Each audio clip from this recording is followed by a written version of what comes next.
Hello दोस्तों, हमारे YouTube channel पर आपका बहुत बहुत स्वागत है और फिर से हाजिर हम आपके साथ एक नई भर्ती का ऑफलाइन एप्लीकेशन फॉर्म अप्लाई करने की पूरी प्रक्रिया के साथ। जैसा कि आप सभी को पता है, भारतीय सेना जो कि आपका जयपुर में इसका है, जो इसका हेडक्वार्टर रहने वाला है, या फिर आपका जो 13th यानी कि 13वीं बटालियन दी ग्रेडेरियंस रेजिमेंट जो आपकी जयपुर राजस्थान में आपकी रहने वाली है, उसमें जो MTS के पदों पर आपकी वैकेंसीज आपकी निकली हुई है। और इस भर्ती से संबंधित एक संपूर्ण जानकारी के साथ एक वीडियो बना करके हमने आपको ऑलरेडी प्रोवाइड करवा रखा है। उस वीडियो उसका लिंक वीडियो के डिस्क्रिप्शन बॉक्स में या फिर डायरेक्ट चैनल पर विजिट करके आप उसको इस भर्ती के बारे में संपूर्ण जानकारी प्राप्त कर सकते हो।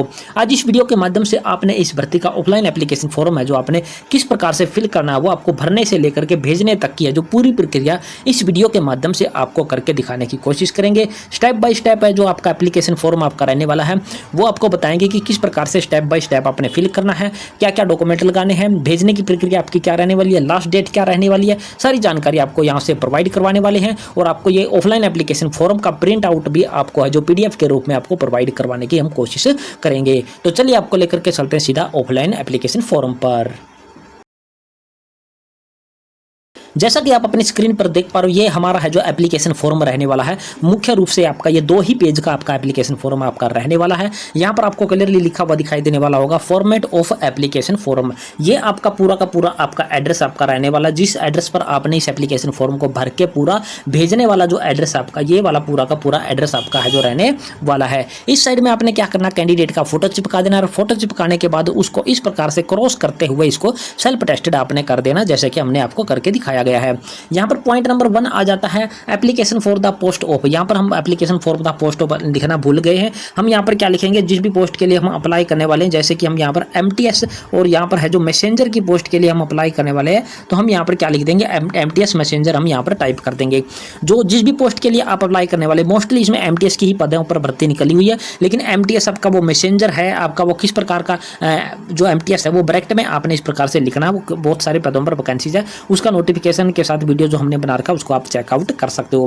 पॉइंट नंबर 2 आपको यहाँ पर क्लियरली दिखाई देने वाला, जो कि आपका एडवर्टाइजमेंट नंबर। एडवर्टाइजमेंट नंबर आपका ये जो का त्यों आपने टाइप कर देना है, लिख देना है, जो कि हमने आपको यहाँ पर लिख कर दिखाया है। और ये कहाँ से आपको देखने को मिलेगा वो भी हम वीडियो के बीच में आपको बताने वाले हैं कि कहाँ से आपको देखने को मिलेगा। पॉइंट नंबर 3 आपको दिखाई देने वाला name of candidate in block letter. जितना हो सके आपने बड़े अक्षरों में ही एप्लीकेशन फॉर्म को फिल करने की कोशिश करनी है। जितना बड़े अक्षरों में हम एप्लीकेशन फॉर्म को फिल करेंगे, उतना ही आपका ये आपका एप्लीकेशन फॉर्म है जो अच्छे से फिल हो जाएगा और एडमिट कार्ड आने की आपकी संभावना है जो बनी रहेगी। पॉइंट नंबर 4 आपको दिखाई देने वाला फादर या हस्बैंड का नाम आपने लिखना है। पॉइंट नंबर 5 आपको दिखाई देने वाला मदर नेम, जो भी आपका मदर नेम DMC में आपका रहने वाला है, 10th की DMC में, वो मदर नेम आपने यहाँ पर है जो लिख देना है।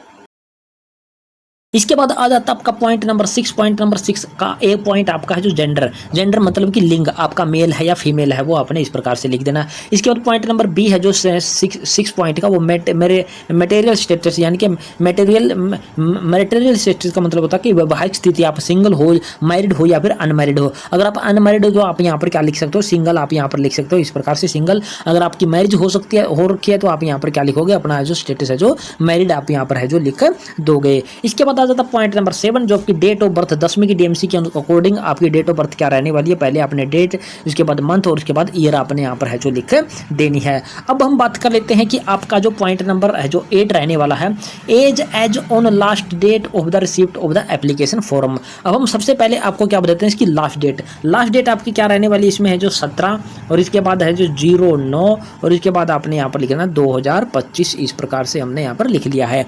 इसके नीचे हम यहाँ पर क्या लिखेंगे, डेट ऑफ बर्थ, इस प्रकार से डेट ऑफ बर्थ लिखेंगे अपनी, जैसे कि जो डेट ऑफ बर्थ हमने यहाँ पर दिखाई हुई है, और इसके बाद लिख देंगे हमारा यहाँ पर 2003। अब इसको माइनस करेंगे, माइनस कैसे करेंगे, 2025 में से हम 2003 को माइनस करने वाले हैं, तो हमारा यहाँ पर हो जाता है 22 ईयर, यानी कि Y के लिए हमने लिखा दिया ईयर। और इसके बाद 9 में से जब हम 3 को माइनस करेंगे तो यहाँ पर हमारे हो जाते हैं मंथ, और जब 17 में से जब 10 को माइनस करेंगे तो यहाँ पर हो जाते हैं हमारे 7। तो हमारी यहाँ पर क्या हो जाएगी, हमारी जो डिटेल हमारी हो जाएगी यहाँ पर हो जाएगी 22/6/7। 22/6 हम किस प्रकार से कहाँ लिखेंगे, अभी हम आपको यहाँ पर करके दिखा देते हैं। जैसे कि हम यहाँ पर आपको पहले ये सारे के सारे हटा देते हैं। तो यहाँ पर ईयर में हम यहाँ पर क्या लिख देंगे, यहाँ पर लिख देंगे 22, उसके बाद लिख देंगे हम 06 और उसके बाद लिख देंगे हम 07। तो इस प्रकार से आपने लास्ट डेट में से अपनी डेट ऑफ बर्थ को माइनस करके आपने इस प्रकार से अपने ईयर, मंथ और डेज आपने यहाँ पर है जो लिख देने हैं। इसके बाद आ जाता है पॉइंट नंबर आपका 9। पॉइंट नंबर 9 आपका क्या कहता है, आपका रहता है वो कैटेगरी, आप किस कैटेगरी के लिए आप अप्लाई करना चाहते हो। जनरल के लिए हम अप्लाई करने वाले हैं, तो हमने यहाँ पर UR के नीचे हमने यहाँ पर है जो क्या करते हैं टिक मार्क लगा दिया है। यहाँ पर जितनी भी वैकेंसीज आपकी मोस्टली आई हुई इस भर्ती में वो जनरल कैटेगरी की ही आपकी रहने वाली है। अगर और किसी पोस्ट के और किसी कैटेगरी की वैकेंसीज आपकी निकली हुई है और उस कैटेगरी के नीचे आपने इस प्रकार से अपना जो टिक मार्क आपने लगा देना है। पॉइंट नंबर 10 आपका क्या कहता है, पॉइंट नंबर 10 क्या कहता है कि आपका जो रिलीजन में क्या आपका धर्म कौन सा है, तो हमने यहाँ पर है जो हिंदू लिख दिया है। आपका सिख ईसाई जो भी आपका धर्म है वो आपने यहाँ पर लिख देना है। और नेशनलिटी में सभी कैंडिडेट ने हमने यहाँ पर क्या लिखना है, इंडियन ही हमने यहाँ पर है जो लिख देना है। तो इस प्रकार से आपके यहाँ पर है जो पॉइंट नंबर आपके यहाँ जो 10 है जो यहाँ पर क्लियर हो जाते हैं।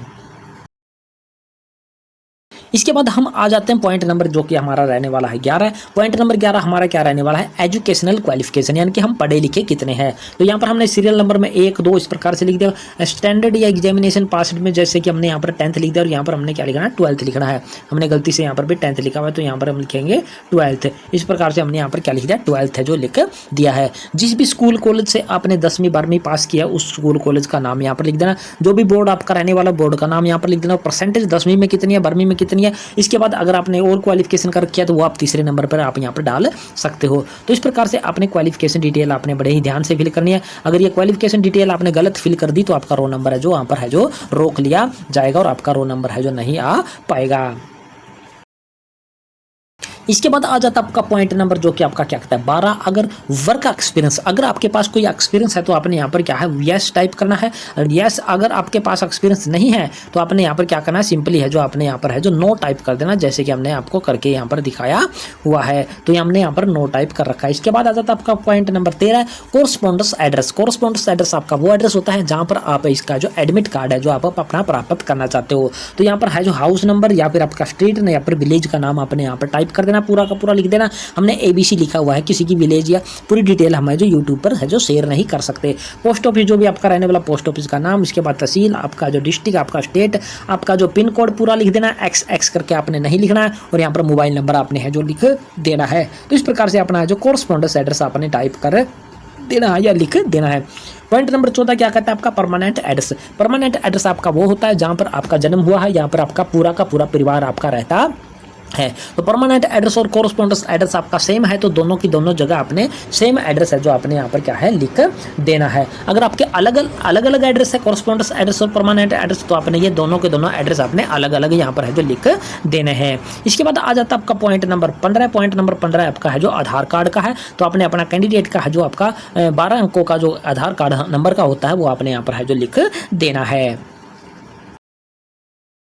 इसके बाद यहाँ पर आपको कुछ भी नहीं करना। यहाँ पर आपका आ जाता है डिक्लेरेशन। डिक्लेरेशन में आपने क्या करना है, यहाँ पर कुछ भी नहीं करना। श्री श्रीमान जो भी आपका बनता है, कुमार अपना नाम है जो यहाँ पर लिख देना, बड़े कैपिटल लेटर में ही आपने यहाँ पर लिख देना। यहाँ पर है जो आपने है जो फुल सिग्नेचर अपने यहाँ पर सिग्नेचर कर देना है। और यहाँ पर अपना है जो लेफ्ट हैंड थंब है जो आपने इंक जो आपने लेने ब्लू इंक पैड से आपने अंगूठा है जो आपने यहाँ पर लगा देना, जो कि लेफ्ट हैंड का ही आपने लगा देना है। यहाँ पर अपना प्लेस जो भी आपका प्लेस है वो आपने यहाँ पर लिख देना। और जो डेट जिस डेट में ये एप्लीकेशन फॉर्म आप भेजने की तैयारी कर रहे हो, भेजने वाले हो या फिल कर रहे हो, वो डेट आपने यहाँ पर है जो डाल देनी है। तो इस प्रकार से आपका ये पेज नंबर 1 है जो आपका यहाँ पर है जो क्लियर हो जाता है। इसके बाद हम आ जाते हैं पेज नंबर 2 पर। पेज नंबर 2 आपका कुछ भी नहीं है, आपका वो एडमिट कार्ड आपका रहने वाला है। तो यहाँ पर आपको है जो यहाँ पर क्या दिखाई देने वाला, एडमिट कार्ड और यहाँ पर लिखा हुआ है कैंडिडेट कॉपी। तो वही चीज़ आपने कैपिटल लेटर में आपने यही चीज़ भी आपने पूरी की पूरी फिल करने की कोशिश करनी है। यहाँ पर कैंडिडेट का नाम, उसके बाद उसका फादर का नाम या हस्बैंड का नाम, उसके बाद अपनी डेट ऑफ बर्थ आपने यहाँ पर डाल देनी है। उसके बाद आपकी कैटेगरी जो भी कैटेगरी है वो कैटेगरी आपने अपनी यहाँ पर है जो टाइप लिख देनी है और यहाँ पर टिक मार्क लगा देना, जैसे कि हमने UR लिखा है यानी कि अनरिजर्व्ड। UR का मतलब होता है अनरिजर्व्ड और इस पर छोटा सा टिक मार्क भी हमने यहाँ पर है जो लगा दिया है। और उसी प्रकार से फोटो यहाँ पर भी चिपका देना, जैसे कि पहले वाले पेज पर आपने चिपका था, और उसको क्रॉस करके इस प्रकार से आपने सिग्नेचर है जो आपने इस प्रकार देना है। इसके बाद कोरस्पॉन्डेंस एड्रेस में अपना है जो अपना यहाँ पर विलेज का नाम, उसके बाद पोस्ट ऑफिस का नाम, अपना डिस्ट्रिक्ट, अपना तहसील, अपना स्टेट और यहाँ पर अपना है जो यहाँ पर क्या है पिन कोड आपने है जो डाल देना है। तो ये आपका है जो आपका यहाँ पर एडमिट कार्ड फिल करने का पूरा प्रोसेस है जो इस प्रकार से आपका हो जाता है। इसके बाद थोड़ा सा नीचे करके आएंगे तो आपको यहाँ पर क्या देखने को मिलेगा, ये वाला है जो 6 वाला पॉइंट और 7 वाला पॉइंट आपने बिल्कुल भी फिल नहीं करना है, क्योंकि ये फिल करेंगे वहाँ पर है जो जो स्टेशन आपका रहने वाला है वहाँ से आपको ये फिल करके भेजा जाएगा और ये सारी की सारी चीज़ें आपको वहाँ पर फिल करके भेजी जाएगी। आपने यहाँ पर भी बिल्कुल भी फिल है जो कुछ नहीं करना है। पहले पेज पर हमने बताया था पॉइंट नंबर 2 पर कि एडवर्टाइजमेंट का नंबर आप कहाँ से देख पाओगे, तो आपका जो एडमिट कार्ड वाला पेज है इस पर आपका ये एडवर्टाइजमेंट का है जो नंबर आपको दिखाई देने वाला, ये वाला सेम टू सेम आपने यहाँ पर है जो टाइप कर देना है। तो इस प्रकार से आपका ये एप्लीकेशन फॉर्म फिल हो जाता है और आपका ये पेज नंबर 2 है जो एडमिट कार्ड का आपका पूरा हो जाता है। 2 पेज का ये एप्लीकेशन फॉर्म था और फिल करके हमने पूरा का पूरा आपको दिखा दिया है। अब इसके साथ आपने डॉक्यूमेंट कौन कौन से लगा लिए उनके बारे में जानकारी आपको हासिल कर देते हैं। तो जो जो डॉक्यूमेंट आपने सेल्फ अटेस्टेड आपने इसके साथ लगाने हैं उनके बारे में बता देते हैं। पहले नंबर पर आपका क्या होगा, आपका है जो आपका पहले नंबर पर होगा आपका 10th क्लास की डीएमसी, उसको आपने सेल्फ अटेस्टेड करना है। पॉइंट नंबर 2 पर अगर आपके पास 12th क्लास आपने कर रखी है तो 12th क्लास की आप डीएमसी आप लगा सकते हो। इसके बाद कोई क्वालिफिकेशन आपने कर रखी है तो वो आप इसके साथ में है जो लगा सकते हो। इसके बाद पॉइंट नंबर 3 आपका क्या है, पॉइंट नंबर 3 आपका है जो आपने आधार कार्ड आपने वहाँ पर है जो नंबर लिखा था तो आधार कार्ड की आपने यहाँ पर क्या है कॉपी है जो साथ में है जो लगा देनी है। तो पॉइंट नंबर 3 का आपका ये हो गया। पॉइंट नंबर 4 पे आपने अपना है जो रेजिडेंस सर्टिफिकेट जिसको हम डोमिसाइल भी बोलते हैं, तो रेजिडेंस सर्टिफिकेट आपने है जो साथ में इसके है जो लगा देना है, जिससे आपका ये साबित हो कि आप कौन से राज्य के आप हैं जो रहने वाले हो। तो हमने यहाँ पर 3-4 पॉइंट आपको ये क्लियर कर दिए कि आप हैं जो अपना रेजिडेंस, 10th की डीएमसी, ये सारी चीज़ें आप यहाँ पर क्या है लगा दोगे। इसके बाद अगर आप रिजर्व कैटेगरी से संबंधित रखते हो तो आप है जो 5वें पॉइंट पर अपना है जो जाति प्रमाण पत्र भी आप इसके साथ है जो अपना है जो लगा सकते हो। इसके बाद अगर आपके पास एक्सपीरियंस है तो कोई आपका अनुभव है तो आप है जो अनुभव प्रमाण पत्र भी आप इसके साथ है जो लगा सकते हैं, अनुभव प्रमाण पत्र भी आप इसके साथ लगा सकते हो। इसके बाद अगर कोई और क्वालिफिकेशन या स्किल आपके पास है तो उसकी भी सेल्फ टेस्टेड कॉपी आप इसके साथ में है जो लगा सकते हो। तो इस प्रकार से आपने अपने है जो डॉक्यूमेंट है जो सेल्फ टेस्टेड करने, सेल्फ टेस्टेड का मतलब होता है कि सभी डॉक्यूमेंटों पर आपने क्या है अपने है जो अपने क्या करने हैं, यहाँ पर है जो सिग्नेचर है जो कर देने होते हैं। जैसे कि ये सिग्नेचर किए हुए हैं, यही वाले सिग्नेचर आपने है जो अपनी कॉपियों के ऊपर भी आपने कर देने हैं। एप्लीकेशन हमारा पूरा का पूरा फिल हो चुका है और उसको हमने डॉक्यूमेंट भी हमने उसके साथ में लगा दिए हैं, लगाने आपको बता दिए हैं। अब आपने इसको जो एक बड़े लिफाफे में बंद करके भेजना होता है और वो बड़ा लिफाफा आपका किस प्रकार से रहने वाला होगा, इस प्रकार का फॉर्मेटिंग आपका रहने वाला होगा जो कि बुक सेलर से आपको है जो मिल जाएगा। अगर बुक सेलर से आपको ये प्रिंटेड नहीं मिलता है तो आप इसको है जो अपने हाथ से पूरा का पूरा है जो लिख सकते हो। तो यहाँ पर आपने क्या लिखना है, application for the post of, जिस भी पोस्ट के लिए अप्लाई करने वाले हो, जैसे कि हमने MTS मैसेंजर है जो हमने यहाँ पर लिखा हुआ है तो हमने यहाँ पर इस प्रकार से लिख दिया। कैटेगरी हमने इस प्रकार से यहाँ पर है जो लिख देनी है। इसके बाद यहाँ पर आपको दिखाई देने वाला होगा भेजने वाले का नाम, तो आपने यहाँ पर भेजने वाले का नाम, उसका फादर नेम, उसका जो विलेज या टाउन का नाम, उसका डिस्ट्रिक्ट, उसका स्टेट और उसका मोबाइल नंबर आपने यहाँ पर लिख देना है। यानी कि जो कैंडिडेट ये फॉर्म भरने वाला है उसका है जो पूरा का पूरा डिटेल है जो इस प्रकार से आपने फिल कर देनी है। अब आती है महत्वपूर्ण बात कि आपने ये एप्लीकेशन फॉर्म है जो भेजना किस एड्रेस पर है। तो ये वाला वो एड्रेस है जो हमने बिल्कुल फॉर्म शुरू होते ही जो आपका पूरा का पूरा एड्रेस आपको ऊपर दे रखा था,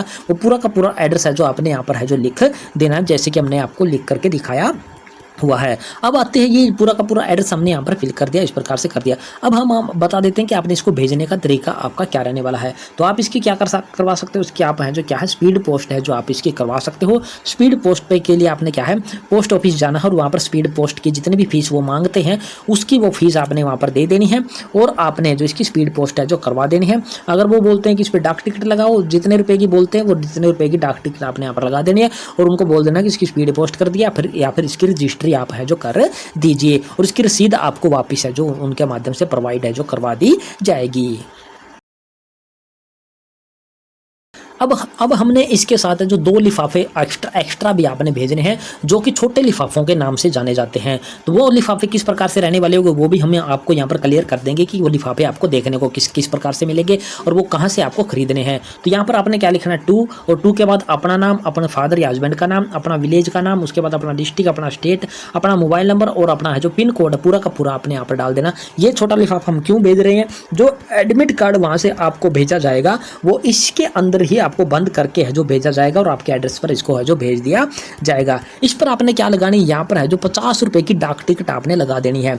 कितने रुपए की डाक टिकट लगानी है आपने, 50 रुपए की डाक टिकट आपने एक लिफाफे पर लगानी है। और इस प्रकार के आपने कितने लिफाफे तैयार करने हैं, मल्टीपल में 2 करके हमने यहाँ पर दिखाया है। तो इसके 2 लिफाफे आपने तैयार करने, कितने लिफाफे आपने तैयार करने, 2 लिफाफे आपने है जो इसके तैयार करने हैं और दोनों के दोनों पर आपने ये पूरा का पूरा एड्रेस लिखना है और 50 रुपए की टिकट है जो दोनों पर अलग अलग आपने है जो लगा करके इसको है जो एप्लीकेशन फॉर्म के साथ है जो बड़े लिफाफे में बंद करके आपने जो इसको भेज देना है।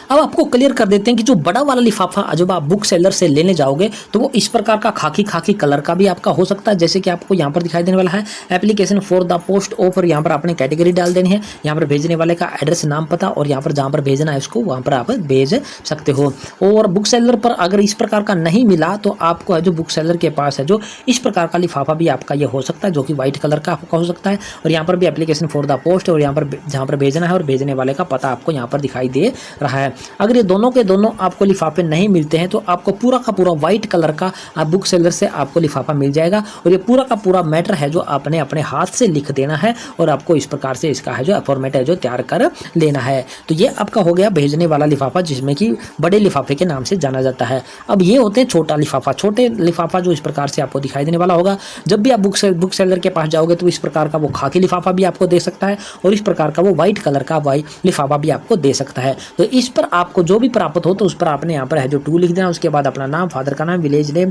स्टेट, अपना डिस्ट्रिक्ट और पिन कोड वगैरह जैसे कि हमने अभी आपको बताया था वो सारी चीज़ें आपने यहाँ पर इस प्रकार से एड्रेस लिख देना अपना और यहाँ पर 50 रुपये की डाक टिकट आपने है जो लगा देनी है। तो इस प्रकार से ये छोटा लिफाफा आपका है जो इस प्रकार से बुक सेलर से आपको है जो मिल जाएगा। तो ये थी पूरी प्रक्रिया दोस्तों की आपका है जो एप्लीकेशन फॉर्म जो आपके निकले हुए हैं, जो कि आपके जयपुर राजस्थान में है जो भारतीय सेना में निकले हुए हैं एमटीएस के पदों पर, उसका एप्लीकेशन फॉर्म आपने किस प्रकार से फिल करना है, फिल करने के बाद डॉक्यूमेंट कौन कौन से किस प्रकार से लगाने हैं सेल्फ अटेस्टेड करके, और उसके साथ बड़े लिफाफा और छोटे लिफाफे में किस प्रकार से एड्रेस लिखना, पूरी की पूरी प्रक्रिया हमने आपको बता दी है। लास्ट डेट हमने पहले से आपको बता दी थी कि आपकी जो लास्ट डेट है जो आपकी इसकी जो रहने वाली है वो आपके जो 17 सितंबर 2025 आपके जो रहने वाली, जो कि हमने आपको पहले से ही आपको क्लियर करके बता दी थी। तो ये थी पूरी जानकारी दोस्तों, और आशा करते हैं हमारे द्वारा दी गई जानकारी पसंद आई होगी। पसंद आई तो चैनल को सब्सक्राइब कर देना, सब्सक्राइब के साथ साथ वीडियो को दोस्तों मित्रों के साथ आपने शेयर जरूर कर देना है। तो जय हिंद, जय भारत दोस्तों।